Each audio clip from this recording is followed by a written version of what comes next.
White board काय काय लिहिलंय रे?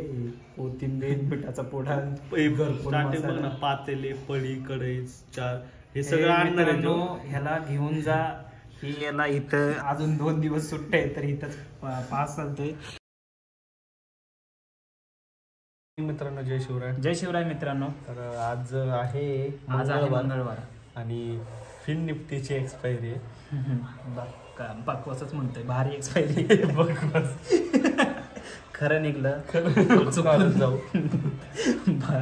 भंगार नाही, भारी एक्सपायरी. आता अशी विषय असा दिवस आहेत की एक्सपायरी सोडून तर दुसरे नाही ट्रेड करू शकत. शून्य केलं तरच मत. शून्य म्हणजे शून्य एकदम नाही, सेलिंग मध्ये प्रॉफिट, सेलिंग मध्ये प्रॉफिट व्हायचे. पण इथे फिन निफ्टीचं कसं असतंय, फिन निफ्टीचा कार्यक्रम वेगळा असतो, कारण ते अचानक वाढवतं, अचानक कमी करतं. त्यामुळं ही एक्सपायरी जरा भीतीच वाटते मला पहिल्यापासून. सॉरी, फिन निफ्टीची एक्सपायरी म्हणलं की अंगावर काटा येतो, कारण अक्षरशः 10 रुपयाचे प्रीमियम 100ला जात असतात या ठिकाणी. त्यांचे म्हणजे दाखवतात त्यांच्यात किती दम आहे. पण तिथं आपला लॉस होऊ शकतो ना, कारण आपण सेलर आहे. त्यामुळे 10 रुपयाचं 100ला गेलं तर लॉस होईल आपल्याला. त्यामुळे बघू ओव्हरऑल कसं होतंय. आणि उद्या एक्सपायरी कशाची? उद्या बँक निफ्टीची आहे ना. साईडवेज मार्केट दिसलं तर मारू, पण साईडवेज मध्ये पण जर मुवमेंट आली तर लफडा होईल. मग बघू ती कालची स्ट्रॅटेजी मग तशी काहीतरी करावं लागेल. थोडंसं बाईंग मोठं घ्यावं लागेल मला वाटतं. 7-8 रुपयाचं बाईंग घेतलं आणि 40-50 रुपयाचं केलं तर बरं होईल. तरी पण बघू काहीतरी झालं बघा. त्यामुळे आणि ओव्हरऑल काय अजून तर काहीच नाही. त्यामुळे आता पुढचा ब्लॉग बघा, जरा एन्जॉय करा. बघा मित्रांनो नमस्कार, गुड आफ्टरनून. Good morning. तर या ठिकाणी आपला प्रॉफिट 500 रुपये चालू आहे. आणि हा प्रॉफिट तब्बल सकाळी ज्यावेळेस आम्ही केला होता हा नवीन स्ट्रॅटेजीचा शोध, त्यावेळेस पण 450 होता, आता पण 450. तेवढाच प्रॉफिट राहिलाय.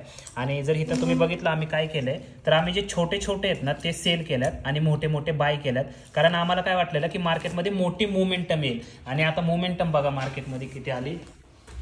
एवढी मोठी मुवमेंट झाली मित्रांनो मार्केटमध्ये, हे बघू शकता. एवढी मोठी मार्केटमध्ये मुवमेंट झाली तरी पण प्रॉफिट तिथल्या तिथंच आहे. आणि त्या मुवमेंट नंतर घेतलं आपण, काय ह्या मुवमेंट नंतर घेतलं असं वाटलं की अजून मुवमेंट होईल. पण ही बघा मुवमेंट एकदम साइडवेज मार्केट आहे. इथं नॉर्मल स्ट्रॅटेजी जर आम्ही केला असता ना तर आमचा 2-2.5 हजार बुक झाला असता आतापर्यंत, कारण एकदम साइडवेज मार्केट राहिलंय. आणि आता अपेक्षा अशी आहे, कारण आम्ही आता जर स्ट्रॅडल केला तर इथं बहुतेक मुवमेंट यायचे चान्स आहेत आता. त्यामुळे एवढं थांबलोय तर अजून थोडं थांबतोच. जर मुवमेंट आली तर आपल्याला ह्याच्यात प्रॉफिट होईल, आणि जर नाही आली तर मग हे असंच राहणार आहे. तोपर्यंत डब्यात काय रे, काय माहित काय दाखवतो ना मी काय काहीतरी आहे. मित्रांनो मला गिफ्ट दाखवतो काय आणलंय आम्ही. एक भारी गिफ्ट आणलंय आम्ही आतमध्ये. तर तुम्ही कमेंट करून नक्की सांगा कसं गिफ्ट आहे. थोड्या पुढच्या ब्लॉग मध्ये दाखवतो तुम्हाला काय गिफ्ट. जास्तीचा खर्च टाळता कमी खर्चामध्ये जुगाड केलेला आहे. सेकंड हँड डेंजर जुगाड. चालते, बघू आता काय होतंय. मुवमेंट आली पाहिजे, मुवमेंट आली पाहिजे तरच काहीतरी होणार आहे. 1:30 वाजता मुवमेंट येईल. 1 मिनिटं झालेले आता. काम 25 होऊ शकतं आपलं, नाहीतर ह्यांचं हे जाते. अजून पण 450 प्रॉफिट आहे. तब्बल 3 तास झाला 450 प्रॉफिट वरती रखडलो आम्ही. बाहेर फिरून आलो, कुठं फिरून आलो तरी एवढंच प्रॉफिट आहे अजून. त्यामुळे बघू आता काय होतंय. मित्रांनो या जेवायला आज भरपूर व्हरायटीज आहेत. लोणचं, डाळ भात नाही, आमटी भात, लोणचं, हे आहेत तुकडे, मसाले भात, तुकडे, वाटाणा बटाटा, लोणचं, वेपर, चपाती, लोणचं आणि केळी. तोंडी लावायला गोड. हे माझ्याकडून सरप्राईज तुम्हाला. सरप्राईज सकाळपासून पडलंय. काय 2 कमेंट अशा होत्या की तुम्ही जेवण करताना लय बडबड करता, पण तशीच सवय मला असं वाटतं आपल्याला. शांत बसून जेवता येईल, मौन धारण करून कसं जेवायचं. आणि हा असल्यामुळं जास्त बडबड होत असं. जर व्यवस्थित जेवत असेल तर ग्रँड मल्हारला जावे. त्यांना माहित नाही ग्रँड मल्हार कुठे आहे. एकदम भारी सर्व्हिस आहे. चालतंय, भेटू. जेवण झाल्यावर वाट बघतोय मार्केट मूव यायची मध्ये, पण मूव काही आहे ना मार्केटमध्ये. नमस्कार मित्रांनो, जय शिवराय. माझं नाव मंगेश आणि स्वागत आहे तुमचं एका नवीन लर्निंग अनालिसिस व्हिडिओमध्ये. तर आज 2 जानेवारी फिन निफ्टीची एक्सपायरी होती, आज मंगळवार. आणि फिन निफ्टीमध्ये जर तुम्ही बघितलं फिन निफ्टीचा चार्ट, तर फिन निफ्टीचा एक मस्त चार्ट तुम्हाला बघायला भेटतोय साईडवेज मार्केटचा. सकाळी एक डाऊन साईडला मुवमेंटम होती, पण त्यानंतर अख्खं मार्केट साईडवेज. त्यामुळे फिन निफ्टीमध्ये एक्सपायरी असून काहीच धिंगाणा नाही झाला.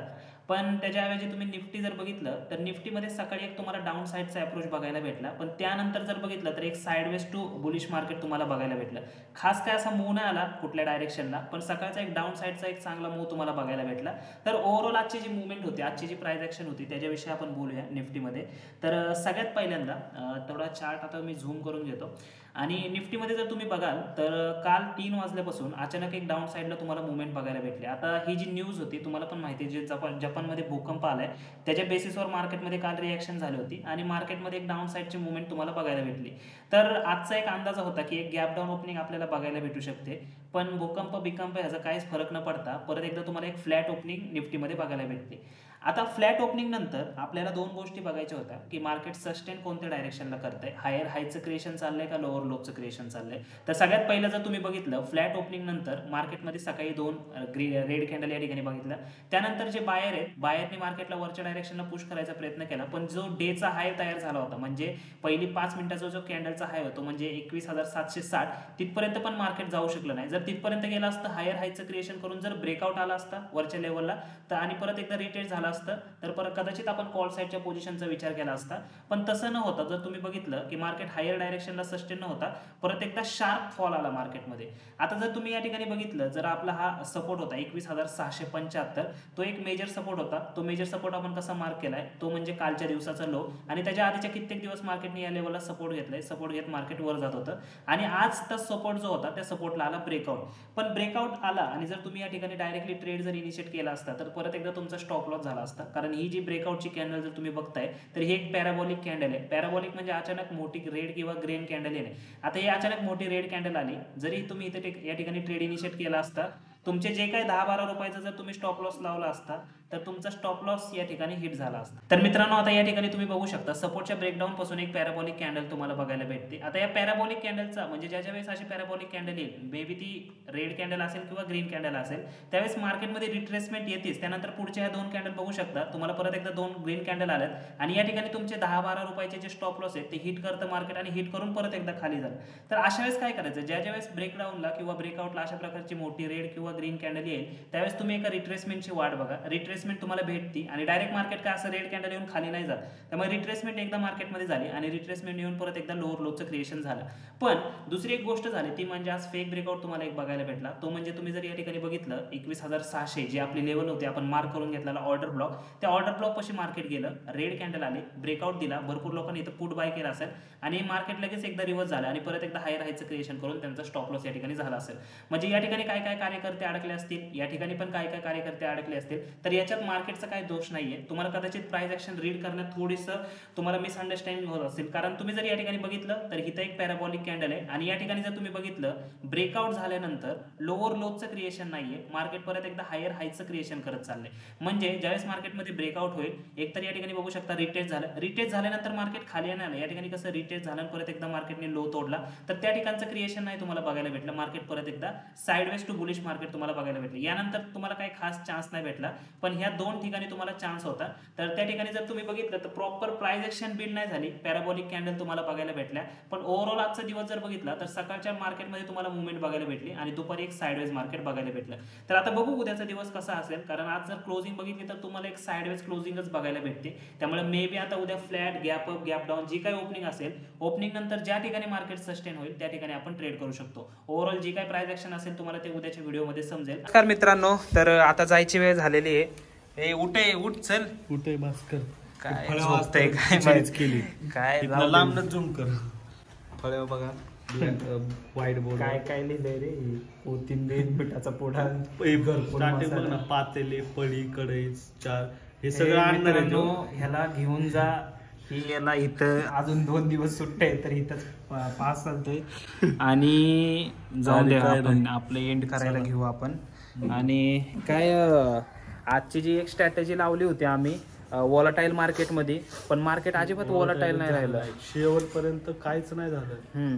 मार्केट साईडवेज राहिलं. एक झोन तयार केला होता, त्या झोनच्या बाहेर जर गेला असतं फिन निफ्टी तर प्रॉफिट झाला असता, पण त्या झोनच्या आतमध्येच राहिलं continue Fin Nifty. Zone touch बी नाही केलं रे. काहीच नाही केलं. बाहेर जायचं तर लांबच. आणि जर सेलिंगचा स्ट्रॅडल टाकला असता ना तर झाला असता प्रॉफिट, पण साईडवेज एक नंबर होतं. साईडवेज असं रोज पाहिजे. फिन निफ्टी होतं, निफ्टी नव्हतं, बँक निफ्टी नव्हतं, फिन निफ्टी होतं. आणि ठीक आहे, जाऊ द्या, जे झालं ते झालं. आता बघू, उद्या बँक निफ्टीची एक्सपायरी आहे. ट्राय करू की जास्तीत जास्त प्रीमियम डीके घ्यायचे आपण. आणि बघू, थोडं बाईंग जास्त मोठं नाही ठेवायचं, थोडंच मोठं ठेवायचं, कारण जास्त मोठं ठेवलं तर ते सगळं प्रॉफिट पण घेऊन जाऊ शकतं. आणि ओव्हरऑल नाही, थोडंसंच ठेवू. म्हणजे मला वाटतं 50 रुपयाचं जर सेल केलं तर 10-12 रुपयाचं बाईंग ठेवूयात. बाईंग ह्याच्यासाठी ठेवायचं आहे, कारण जर मोमेंटम आली तर त्या मोमेंटमध्ये लॉस नाही झाला पाहिजे. त्यासाठी 10 म्हणजे 100च्याला 20, 25, 30. बरोबर, चालते. बघू, जे काय असेल ते तुम्हाला उद्याच्या व्हिडिओमध्ये बघायला भेटेल. आणि आज काय नाही, 450 प्रॉफिट सकाळी होतं, आता पण 450 रुपयाचं आहे. आणि आजचा दिवस म्हणजे 200 कट ब्रोकरेजचे, म्हणजे 100-150 कॉस्ट टू कॉस्टच राहिला आजचा दिवस. कालचा भारी झाला. आणि हा व्हिडिओ तुम्हाला आवडला असेल मित्रांनो तर व्हिडिओला जास्तीत जास्त लाईक करा, शेअर करा आणि चॅनलला सबस्क्राईब करा. धन्यवाद. तुमचा दिवस शुभ असो.